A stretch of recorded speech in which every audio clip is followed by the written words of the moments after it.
Bismillahirrahmanirrahim and Assalamu alaikum. You are watching to Veterinary Science for You channel with Dr. Muhammad Iltaf Hussain. If you are new on my channel, so subscribe the channel and click the bell icon to receive more such informative and new videos related to veterinary and animal sciences. Today in this lecture we will discuss a brief overview of classes of antibiotics. The classes of antibiotics. So the classes mainly derive from gram-positive and gram-negative names from the gram test, which involves the addition of a violet dye to the bacteria. When bacteria retain the color of the dye, those are called as gram-positive bacteria, while those which don't retain the color are known as gram-negative bacteria. Gram-positive infections. So there are some infections which are mainly caused due to the gram-positive bacteria. So those are known as gram-positive infections.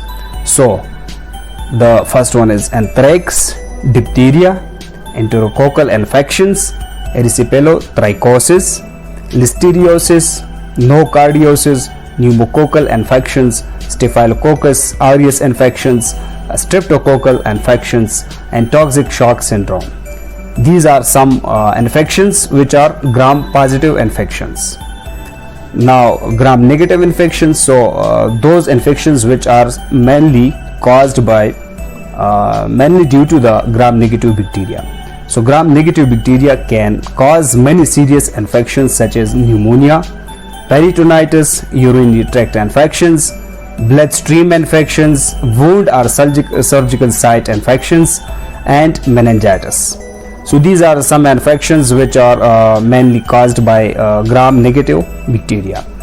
Antibiotics from gram-positive bacteria, so those antibiotics which are act against mainly gram-positive bacteria, those are macrolides, glycopeptides, oxazolidinones, streptogramins, lipopeptides, and beta-lactam, mostly gram-positive.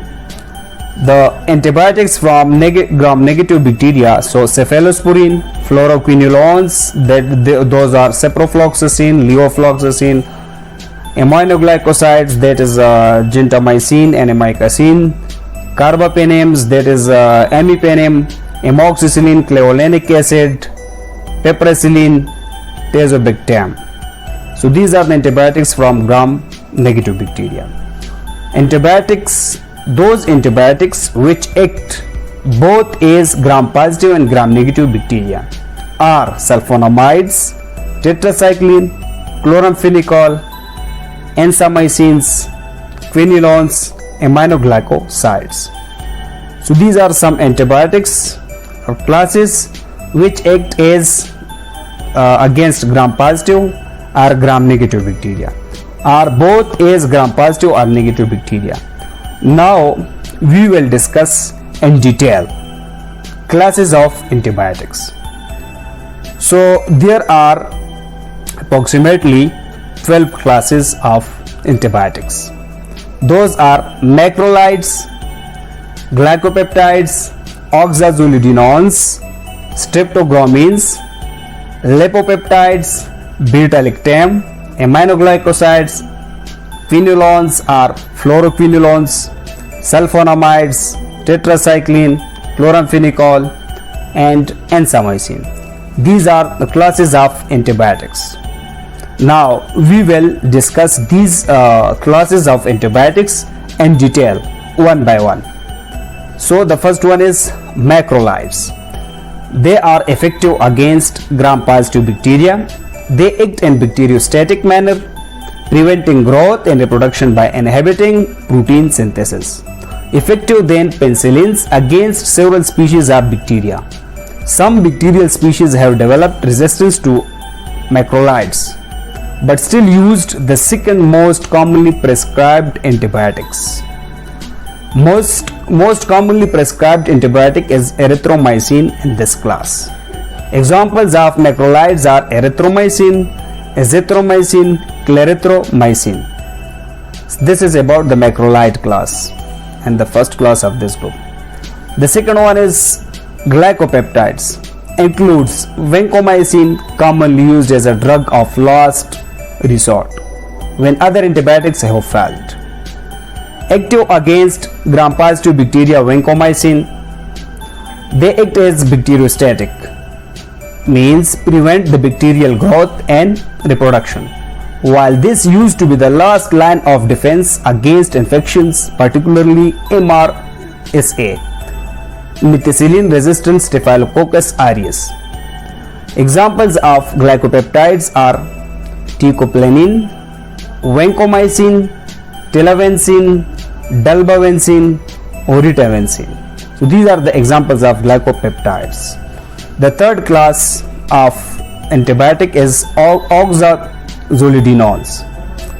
These antibiotics are active against gram-positive bacteria, act by inhibiting protein synthesis and thus prevent growth and reproduction of bacteria. Linezolid, approved for use in 2000, was the first marketed antibiotic in this class, although the compound cycloserine has been used as a second-line tuberculosis treatment since 1956. While linezolid is expensive, resistance seems to be developing relatively slowly since its introduction. Examples are linezolid, porzolid, redzolid, and torzolid, etc. The fourth class of this group is Streptogramins. So Streptogramins are usually administered as a combination of two antibiotics from the different groups within the class, as Streptogramin A and Streptogramin B. On their own, they show growth inhibiting activity, but combined they have a synergistic effect in killing bacterial cells by inhibiting protein synthesis. They are often used to treat resistant infections, although resistance to the streptogramins themselves has also developed. Examples of streptogramins are quinoprestin and dalfoprestin. Now the fifth class of antibiotics. So that is lipopeptides. Lipopeptides are discovered in 1987, the most recent class of antibiotics. They are bactericidal against gram-positive bacteria. Bactericidal means to kill the bacteria. Daptomycin is the most commonly used member of the class. It is given via injection and commonly used to treat infections in the skin and tissue. Daptomycin has unique mechanism of action, disrupting several aspects of cell membrane function in bacteria. Examples of lipopeptides are daptomycin, polymyxin B, decilomycin, echinocandins, mycosubtilin, and surfactant, etc. The sixth class, Beta-lactam. Beta-lactams are a wide range of antibiotics. The first of which to be discovered was penicillin, identified by Alexander Fleming in 1928. They contain a beta-lactam ring. Bacteria can, however, develop resistance to beta-lactams via several routes, including the production of enzymes that break down the beta-lactam ring. Penicillins are the most commonly prescribed antibiotics, with amoxicillin being the most common in the class. Examples are penicillins, amoxicillin, and cephalosporins. The seventh class of antibiotic is aminoglycosides. These antibiotics inhibit protein synthesis and leading to cell death, means act as bactericidal. Aminoglycosides are bactericidal antibiotics. Aminoglycosides can't be digested, so must be injected. We must kill it through injection. Effective against certain gram-negative bacteria as well as some gram-positive bacteria. The first effective drug for tuberculosis was streptomycin, but due to issues with toxicity of aminoglycosides, their present-day use is limited. Examples of aminoglycosides are gentamicin, neomycin, amikacin, tobramycin, streptomycin. These are some examples of aminoglycosides. The eighth class of antibiotics is quinolones or fluoroquinolones. Quinolones are bactericidal compounds that interfere with the replication and the transcription of DNA inside the bacterial cells. They are broad-spectrum antibiotics widely used for urinary tract infections as well as other hospital-acquired infections where resistance to older classes of antibiotics is suspected. Additionally, their use for veterinary purposes is widespread.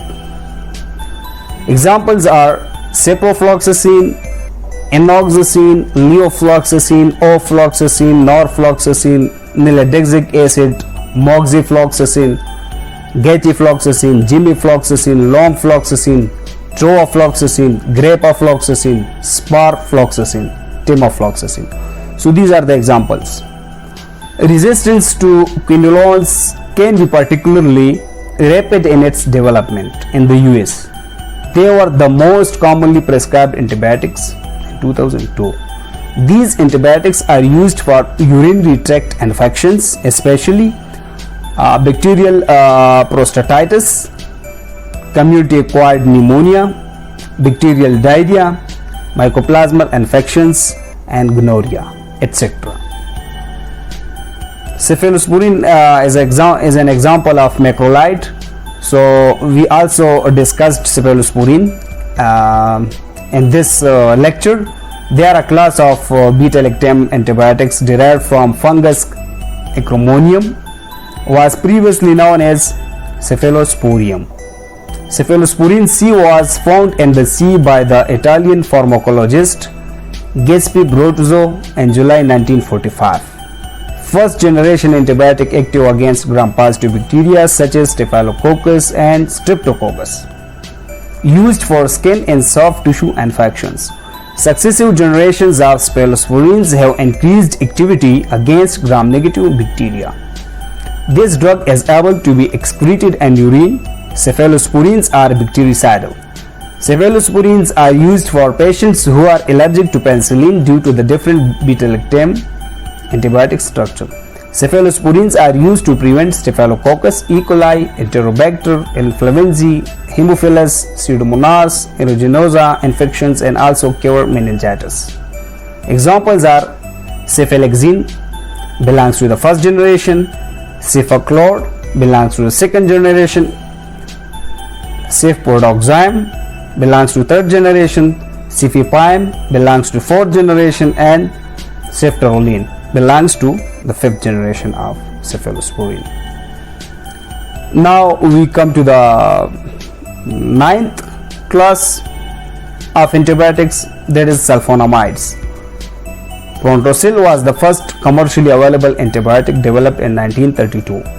Broad spectrum antibiotic acting both on gram-positive and gram-negative bacteria, inhibiting bacterial synthesis of B vitamin, folate, thus preventing growth and reproduction of the bacteria.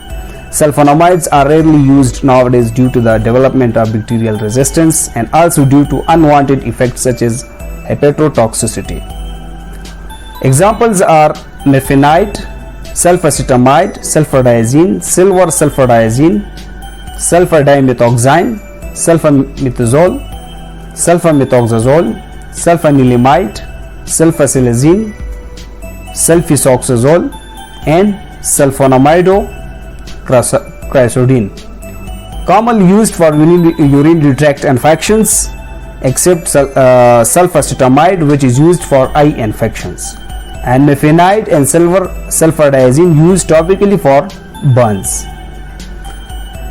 The 10th class of antibiotics is Tetracycline. These are broad spectrum antibiotics active against gram-positive and gram-negative bacteria. They inhibit protein synthesis, thus prevent bacterial growth and reproduction. Their use is decreasing due to increasing instances of bacterial resistance. However, they are still used in the treatment of acne, urinary tract infections, and respiratory tract infections as well as chlamydia infections. They must be taken in isolation before or after the meal, as they can easily bind to the food, reducing their absorption. Examples are demiclocycline, doxycycline, minocycline, oxytetracycline, and tetracycline. These are the examples of tetracycline class of antibiotics. The 11th class of antibiotics is chloramphenicol. These are broad spectrum antibiotics, acts by inhibiting protein synthesis, thus prevent bacterial growth and reproduction. Also bactericidal against a limited number of bacteria. Bactericidal means to kill the bacteria. Due to its toxic effects in developed countries, it is generally used in life-threatening situations. Although it is occasionally used in the treatment of eye infections, it is much more used in developing countries due to its low cost and availability. It is recommended by the WHO, World Health Organization, as first line of treatment for meningitis in those countries with a low income. That's all about the chloramphenicol. Now the 12th class of antibiotics is Ansamycins. So this class of antibiotics are effective against gram-positive as well as gram-negative bacteria. They inhibit the production of RNA. As a result, leads to the death of bacterial cells. Means they act as bactericidal. A subclass of antibiotics, rifamycin, are used to treat tuberculosis and leprosy. Uncommonly, Ensomycins can also demonstrate antiviral activity. Examples are Gildanomycin, Herbamycin, Rifaximin, used in experiments as anti-tumor antibiotics and for travelers' diarrhea caused by E. coli. So that's all about classes of antibiotics in detail. Those are 12 approximately 12 classes of antibiotics, and we discussed them in detail. So that's all, and thank you so much for watching. And those who are not yet to subscribe my channel, so those people must subscribe my channel and click the bell icon to receive more such informative and new videos related to veterinary and animal sciences. Thank you so much for watching.